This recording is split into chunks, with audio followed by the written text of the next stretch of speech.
रोशनलाल के बचपन के मित्र को हार्ट अटैक आ जाता है। रोशनलाल हॉस्पिटल पहुंचता है। अरे राम नारायण, देखना तू जल्दी ही ठीक हो जाएगा, चिंता मत कर, अभी शतरंज की बाजी में तुझे हराना बाकी है। रोशनलाल, अब मैं नहीं बचूंगा दोस्त। मेरी बेटी काजल का क्या होगा? मेरे बिना किसके सहारे रहेगी? रोशन, मुझे वादा कर, तू अच्छा रिश्ता ढूंढ कर मेरी काजल की शादी करवाएगा। पिताजी, आप ठीक हो जाओगे।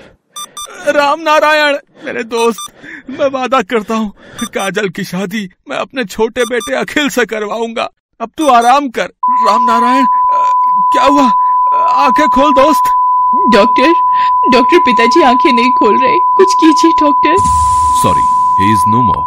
पिताजी नहीं, आप मुझे छोड़कर नहीं जा सकते। चुप हो जा बेटी, चुप हो जा बेटी, मत रो। राम नारायण की जिंदगी का सफर शायद यहीं तक था। काजल बेसहारा हो गई थी। काजल अपने काले रंग के लिए पहले ही लोगों के तानों से परेशान थी, पर पिता का साथ उसे हिम्मत देता था। उनके जाने के बाद अब ये दुखों का पहाड़ काजल पर टूट गया था। रोशनलाल काजल को अपने घर ले आता है। तुम्हारा दिमाग खराब हो गया है क्या? हम अपने अखिल की शादी इस काली लड़की से कर दें? एक बहू गोरी और एक बहू काली। शोभा, मैंने अपने दोस्त को जुबान दी थी, काजल मेरी जिम्मेदारी रहेगी, और मेरा यही फैसला है कि अखिल और काजल की 2 दिन बाद शादी होगी। जब ये बात अखिल को पता चलती है तो वो भी इस शादी से इनकार कर देता है। पिताजी, मैं एक काली लड़की को अपना जीवन साथी नहीं बना सकता। तो ठीक है, फिर जायदाद में से एक फूटी कौड़ी मैं तेरे नाम नहीं करूंगा। जहां जाना है चला जा। अखिल गुस्से में अपने कमरे में आ जाता है। तभी, अरे देवर जी, कौन कह रहा है आप शादी के बाद इस लड़की को अपनाओ? एक बार शादी हो जाए उसके बाद किसी आसान तरीके से रास्ते का कांटा साफ कर देंगे। अभी पिताजी गुस्से में है, अगर जायदाद में से बेदखल कर दिया तो हाथ में कुछ नहीं आएगा। शादी के लिए हाँ कह दो। अनीता घर की बड़ी बहू थी, इसलिए अपने गोरे रंग रूप पर इतराती थी। अखिल अनीता की चालाकी भरी बातों को समझ जाता है और 2 दिन बाद अखिल और काजल की शादी हो जाती है। एक सुबह, माँ जी, ये आपके लिए चाय लाई थी। मैंने तुझे कितनी बार मना किया है, अपनी बदसूरत शक्ल लेकर सुबह सुबह मेरे सामने मत आया कर। मेरी गोरी और सुंदर बहू अनीता कहाँ है, जिसके कमरे में आते ही उजाला हो जाए? माँ जी, वो भैया के साथ रोहन के स्कूल गई हैं, इसलिए मैं चाय ले आई। अब ये चाय भी अपने रंग जैसी काली बना लाई है, देखो तो उल्टी आ जाए। काजल रोती हुई रसोई में चली जाती है। काजल बेटी, तुम इन लोगों की बातों को दिल पर मत लगाओ। ये लोग सिर्फ ऊपरी दिखावे में विश्वास रखते हैं। पता नहीं, गलती मेरी ही थी जो तुम्हें इस घर में ले आया। रोशनलाल दुखी मन से वहाँ से चला जाता है। एक दिन बाद अनीता के बेटे रोहन का जन्मदिन था। सभी मेहमान आए हुए थे। अनीता ने घर में ही बड़ी पार्टी का इंतजाम किया था। अरे अनीता, सब लोग रोशन के केक काटने का इंतजार कर रहे हैं भाई। रोहन बेटा, चलो केक काटो। रुकिए भैया, मैं अपना कैमरा ले आऊं फैमिली फोटो के लिए।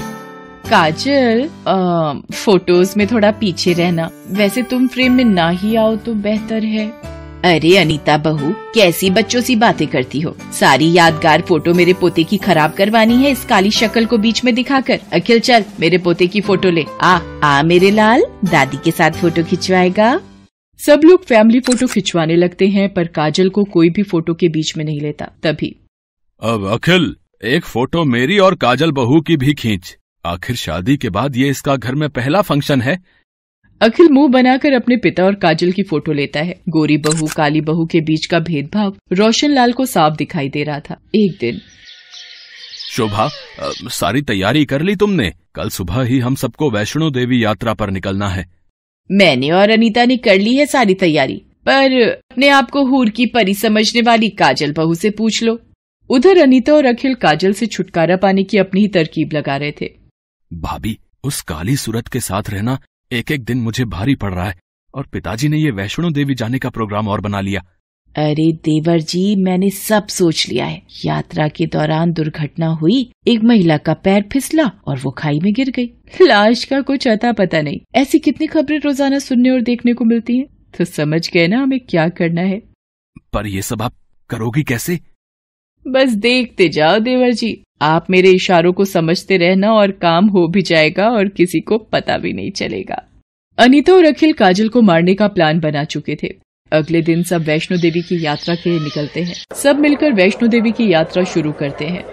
अरे काजल बहू, तुमने पैरों में चप्पल नहीं पहनी? पिताजी, मैं नंगे पांव ही माता रानी के वैष्णो धाम की यात्रा करूंगी। बाकी सब लोग मुंह बनाकर आगे बढ़ जाते हैं। चढ़ाई पर चलते चलते रोशनलाल और शोभा पालकी में बैठ जाते हैं। सुधीर और अखिल तेज चलते हुए आगे बढ़ रहे थे। सुधीर, आप और देवर जी आगे चलते रहिए, मैं थोड़ा थक गई हूँ, आराम आराम से आऊंगी। काजल, मेरे साथ साथ ही चलना। ठीक है भाभी, मैं आपके साथ ही चलूंगी। मैं भी पापा और चाचू के साथ आगे चलूंगा। पापा रुको, मैं भी आ रहा हूँ। रोहन रुको, पापा आगे चले गए हैं। अरे भागो मत बेटा, गिर जाओगे। भाभी, मैं रोहन को बुलाती हूँ। इतनी देर में भागते हुए रोहन का जूता फिसल जाता है और वो खाई की तरफ गिरने लगता है। रोहन, मेरा बच्चा। काजल रोहन का हाथ पकड़ लेती है और उसे ऊपर खींचने लगती है। काजल, मेरे बच्चे को बचा लो, मेरा बेटा। घबराओ मत रोहन, मेरा हाथ पकड़े रहना बेटा। काजल रोहन को ऊपर खींच लेती है। रोहन घबराया हुआ काजल से लिपट जाता है। इतनी देर में अनीता की आवाज सुनकर सुधीर और अखिल भी आ जाते हैं। मेरा बच्चा, मेरा रोहन। रोहन, तुम ठीक हो ना बेटा? सुधीर, आज काजल न होती तो पता नहीं मैं अपने बेटे को खो देती। काजल, तुमने आज मेरे रोहन को खाई में गिरने से बचा लिया। हम सब ने तुम्हें हमेशा नीचा दिखाया, पर तुम बहुत अच्छी हो काजल, मुझे माफ कर दो। भाभी, रोना बंद करो, आप मेरी बड़ी बहन जैसे हो, फिर आपकी किसी बात का भला मैं बुरा क्यों मानने लगी।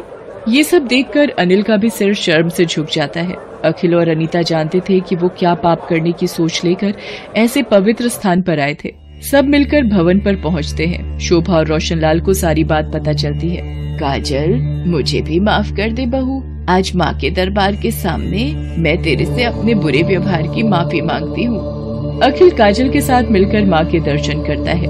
काजल की आंखों में खुशी के आंसू थे। आज माँ की कृपा से उसे अपना परिवार मिल गया था और गोरी काली बहू का भेद दिलों से मिट गया था। रोहन बेटा, कृष्णा का फोन आ रहा है। बहुत दिनों से उसने एक रिश्ता बताया हुआ है तुम्हारे लिए। ऐसा करते हैं, कल चलते हैं। ओफो पापा, इतनी जल्दी भी क्या है? अभी तो मेरी घूमने फिरने की उम्र है। ये शादी के नाम पर बेड़ी से मत बांधिए मुझे। चुप कर जा रोहन, कृष्णा तेरी बड़ी बहन है, उसने कुछ सोच समझ कर ही ये रिश्ता बताया होगा ना। तुझे पता है, कानपुर के जाने माने लॉयर हैं लड़की के पापा, और लड़की भी लॉ पढ़ रही है। एक बार चल के तू देख तो ले, अगर लड़की पसंद ना आए तुझे तो रहने देंगे, ठीक है। ये सच था कि रोहन फिलहाल शादी नहीं करना चाहता था, लेकिन फिर भी अपने माता पिता के जोर देने पर वो अगले दिन लड़की के घर चला गया। लड़की का नाम कीर्ति था। कीर्ति के पिता कितने बड़े आदमी थे, ये उनका घर देखकर ही पता चल रहा था। दीदी यार, ये कहां से लेके आई हो? इनकी हैसियत देखकर तो नहीं लगता कि ये हमसे रिश्ता जोड़ेंगे। फालतू में बेइज्जती हो जाएगी। तू चुप कर। लड़की के पिता तेरे जीजा जी को बहुत मानते हैं और तेरी फोटो देखने के बाद इन्होंने ये बात शुरू की थी। तो तू फालतू की बातें मत सोच और चुपचाप बैठा रह, समझा। रोहन की बहन कृष्णा बिल्कुल ठीक कह रही थी। असल में रोहन पहली नजर में ही कीर्ति के पिता को पसंद आ गया था और अब बारी कीर्ति को पसंद करने की थी। दीदी ये तो नहीं, मैं इससे शादी नहीं करूंगा। इतना कहकर रोहन गुस्से से उठा और वहां से बाहर चला गया। असल में कीर्ति का रंग काफी दबा हुआ था। रोहन ने कीर्ति का चेहरा देखने के बाद उसके बारे में कुछ और जानने की कोशिश तक नहीं की। रोहन को जाते देखकर कीर्ति की आंखों से आंसू बहने लगे। रोहन सीधा जाकर अपनी गाड़ी के पास खड़ा हो गया। तभी उसकी बहन कृष्णा वहां आई और उससे बोली, रोहन, तू पागल है क्या? ऐसे उठकर क्यों चला आया वहां से? कैसा लगा होगा कीर्ति को और उसके पापा को भी? अच्छा, उन लोगों की परवाह है तुम्हें और अपने भाई की बिल्कुल भी नहीं। दीदी, यहाँ लाने से पहले कम से कम लड़की की फोटो तो मंगवा लेनी चाहिए थी तुम्हें। ऐसी काली कलूटी लड़की से मैं कभी शादी नहीं करूंगा। जाओ जल्दी पापा को बुला कर लाओ, मुझे घर जाना है। जरा ठंडे दिमाग से सोच रोहन, कीर्ति कोई साधारण लड़की नहीं है। तुझे याद है तेरे जीजाजी की कंपनी पर वो फ्रॉड का केस हो गया था? उस केस को कीर्ति के पापा ही लड़ रहे थे। देख रोहन, बात साफ है, अगर तेरी और कीर्ति की शादी नहीं हुई तो उसके पापा कभी इस केस को नहीं छोड़ेंगे और फिर तेरे जीजाजी, उन्हें कोई नहीं बचा पाएगा। अच्छा, तो ये बात है, तुम जीजाजी को बचाने के लिए मुझे बलि का बकरा बनाना चाहती हो? नहीं पागल, तुझे बलि का बकरा नहीं बल्कि इस करोड़ों की प्रॉपर्टी का वारिस बनाना चाह रही हूं मैं। कीर्ति अपने पापा की इकलौती संतान है। जरा देख, एक बार पलटकर इस आलीशान बंगले को देख और फिर बोल, क्या है तेरा फैसला? रोहन को अपनी बहन का इशारा समझ आ गया था। अब उसकी नजर कीर्ति के दबे हुए रंग से ज्यादा उसके पापा की दौलत को देख रही थी, जिसके लालच में आकर उसने आखिरकार अपना फैसला बदल दिया और कीर्ति से शादी कर ली। जैसी कि उम्मीद थी, कीर्ति के पापा ने दान दहेज के रूप में रोहन और उसके परिवार को बहुत कुछ दिया, लेकिन इस सब के बाद भी कीर्ति को रोहन से वो प्यार नहीं मिला जिसकी वो हकदार थी। सुनिए, पापा ने हम दोनों के लिए स्विट्जरलैंड की टिकट्स भेजी हैं। हमें परसों निकलना है। क्या परसों? नहीं, पॉसिबल नहीं है। शादी की वजह से पहले ही काफी छुट्टियां हो चुकी हैं। तुम ये टिकट्स कैंसिल करवा दो और अपने पापा को मेरी तरफ से सॉरी भी बोल देना। ये तो बस शुरुआत थी, साथ में घूमना फिरना तो दूर की बात है। रोहन ने कभी भी कीर्ति की तरफ प्यार से देखा तक नहीं। कीर्ति को सच का एहसास हो गया था, लेकिन फिर भी वो चुप रही। उसकी लॉ की पढ़ाई पूरी हो चुकी थी, लेकिन फिर भी उसने घर संभालने का ही फैसला किया। असल में वो रोहन को खुश करने की पूरी कोशिश कर रही थी। ये लीजिए आलू के पराठे, आपको बहुत पसंद है ना? हाँ, मगर सिर्फ मम्मी के हाथों से बने। वैसे भी मुझे अभी भूख नहीं है, तुम ये ले जाओ, मैं ऑफिस में कुछ खा लूंगा। एक बार खाकर तो देखिए, मैंने बहुत प्यार से बनाए हैं आपके लिए। उफ, मुझे ये समझ में नहीं आता कि तुम सच में इतनी बेवकूफ हो या बेवकूफ होने का नाटक कर रही हो। तुम्हें समझ में नहीं आता क्या? मुझे ना तुम में इंटरेस्ट है और ना ही तुम्हारे बनाए हुए इस पराठों में। अगर ऐसा है तो आपने मुझसे शादी क्यों की? बोलिए, आप पर कोई दबाव था क्या? बस ऐसा ही समझ लो तुम, और ये भी समझ लो कि तुम और मैं बस दुनिया में सामने साथ हैं। असल में ऐसा कभी नहीं होगा। इतना कहकर रोहन वहां से चला गया, लेकिन कीर्ति काफी देर तक वहीं खड़ी रोती रही। उसके सारे सपने पूरी तरह से टूट गए थे। वो चाहती तो ये सब कुछ अपने पापा को बताकर रोहन को सबक सिखा सकती थी, लेकिन उसने ऐसा नहीं किया। वो अपने और रोहन के रिश्ते को वो हर मौका देना चाहती थी जिससे सब कुछ ठीक हो सके, लेकिन रोहन की सोच बहुत अलग थी। वो अपने दिल और दिमाग से अब भी शादीशुदा नहीं था। Excuse me mister Rohan. उस लड़की का नाम शनाया था जो रोहन की नई असिस्टेंट अपॉइंट की गई थी। दूध सी सफेद शनाया को देखते ही रोहन उसका दीवाना हो गया। Hello mister Rohan. Hello. Yes sorry. जी हाँ, मैं ही रोहन हूँ। Nice to meet you. I am Shanaya, आपकी नई असिस्टेंट। अब से हम साथ ही रहेंगे। मेरा मतलब है कि साथ काम करेंगे। Oh wow, you are most welcome. Yeah please come this side. Rohan ने शनाया के लिए अपने केबिन के साथ साथ अपने दिल का रास्ता भी खोल दिया था। बहुत ही कम वक्त में दोनों के बीच काफी गहरी दोस्ती हो गई और फिर ये रिश्ता दोस्ती से भी आगे बढ़ने लगा। ओ रोहन, सच में तुम्हारे साथ टाइम स्पेंड करना is like most amazing thing in my life. काश हम ऐसे ही सारी जिंदगी साथ बिता पाते। क्यों नहीं डार्लिंग, ऐसा बिल्कुल होगा। मैं बहुत जल्दी तुमसे शादी करूंगा। लेकिन उस कीर्ति का क्या जो तुम्हारे और मेरे बीच दीवार बनकर खड़ी है? उसके रहते हम कैसे साथ रहेंगे? तुम उसकी चिंता बिल्कुल मत करो।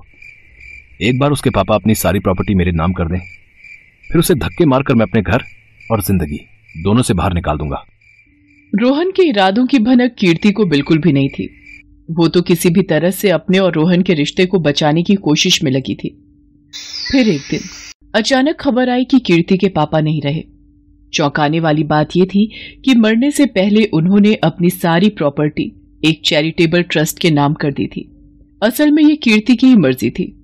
अपने पिता की मौत के गम में कीर्ति का रो रो कर बुरा हाल था, लेकिन रोहन गुस्से से पागल हुआ जा रहा था। एक बात बता, जब तेरे बाप को सब कुछ दान में ही देना था तो क्यों तुझे मेरे माथे मड़ा उसने, हैं? खबरदार, मेरे पापा के बारे में तमीज से बात करो। उन्होंने जो किया मेरे कहने पर ही किया। जब आप मुझे नहीं अपना सकते तो मेरे पापा की प्रॉपर्टी कैसे रख सकते हो? कीर्ति की बात सुनकर रोहन ने एक जोरदार थप्पड़ कीर्ति के गाल पर जड़ दिया। उस थप्पड़ की गूंज और तकलीफ तो कीर्ति ने किसी तरह बर्दाश्त कर ली, लेकिन अब जो उसके साथ होने वाला था वो उसके बर्दाश्त के बाहर था। रोहन अगले ही दिन शनाया को अपने साथ अपने घर ले आया और अपने माता पिता से बोला, मम्मी पापा, ये शनाया है। हम दोनों परसों शादी करने वाले हैं। रोहन, ये क्या बकवास है? तुम्हारी पत्नी कीर्ति है, भूल गए क्या? नहीं पापा, वो मेरी पत्नी नहीं, सिर्फ एक बोझ है जिसे दीदी की खातिर मैंने अपने सिर पर उठा लिया। लेकिन अब बस, मैं इस काली कलूटी की मनहूस शक्ल और नहीं देख सकता। इससे कह दो कि चुपचाप यहां से चली जाए, वरना धक्के देकर बाहर निकालने में बहुत तमाशा होगा। रोहन के माता पिता ने उसे समझाने की कोशिश की, लेकिन अब इस सब की जरूरत नहीं थी, क्योंकि अब पानी सिर से ऊपर जा चुका था। अपनी सौतन को सामने खड़ा देखकर कीर्ति के सब्र का बांध टूट गया और वो बिना कुछ कहे अपना सामान लेकर खुद ही वहां से चली गई। कीर्ति कहाँ गई, कैसे गई, इस बारे में रोहन ने कभी जानने की कोशिश नहीं की और बिना देर किए शनाया से शादी कर ली। कुछ दिनों तक तो सब कुछ ठीक ठाक चला, लेकिन फिर शनाया, उठो यार, मम्मी पापा कितनी बार पूछ चुके हैं। जाकर ब्रेकफास्ट रेडी कर दो सबके लिए। ओह गॉड, रोहन अपने मम्मी पापा को बोलो कि मैं उनकी नौकर नहीं हूँ। अगर भूख लगी है तो खुद कुछ बनाकर खा ले, मुझे अभी और सोना है। शनाया, ये क्या बोल रही हो तुम? मैं शुरू से इग्नोर कर रहा हूं, इसका मतलब ये नहीं कि तुम जो चाहो वो करोगी। तुम इस घर की बहू हो, घर संभालना और सबका ख्याल रखना तुम्हारी जिम्मेदारी है, जैसे कीर्ति किया करती थी। क्या कहा तुमने? वो कीर्ति, उसकी और मेरी बराबरी तुम कर भी कैसे सकते हो रोहन? एक मिनट, कहीं ऐसा तो नहीं जैसे उससे तुम्हारा मन भर गया था वैसे ही अब मुझसे भी मन भर गया है? ओके, पर एक बात अच्छे से समझ लो रोहन, वाकई मेरी और उस कीर्ति की कोई बराबरी नहीं है। वो तो बहुत आसानी से तुम्हें छोड़कर चली गई, पर मैं ऐसे नहीं जाऊंगी। रोहन और शनाया के बीच हर रोज झगड़े होने लगे थे, जिसके बाद रोहन को हर पल कीर्ति की याद आ रही थी। उसने कीर्ति को ढूंढने की बहुत कोशिश की, पर वो उसे कहीं नहीं मिली। फिर एक दिन, माय लॉर्ड, ये आदमी मुझ पर बहुत अत्याचार करता है। इसके माँ बाप भी मुझे सारा दिन खरी खोटी सुनाते हैं। भगवान के लिए मुझे इससे तलाक दिलवा दीजिए, लेकिन वो सब भी जो मेरा हक है। मिस्टर रोहन, आपकी तरफ से वकील कौन है? कोई नहीं है सर, मेरे पास वकील करने के लिए पैसे ही नहीं है। इस औरत ने मुझे बर्बाद कर दिया है, मुझे कहीं का नहीं छोड़ा इसने। ये कहकर रोहन फूट फूट कर रोने लगता है। तभी कोर्ट रूम में काला कोट पहने कीर्ति दाखिल होती है और जज से कहती है, योर ऑनर, मैं कीर्ति, मैं हूं इनकी वकील। मेरे पास इस बात के पूरे सबूत है कि असल में इन दोनों की शादी ही गैर कानूनी थी, इसलिए अब तलाक का तो कोई सवाल ही नहीं उठता। क्यों, मैं ठीक कह रही हूं ना मिस्टर रोहन?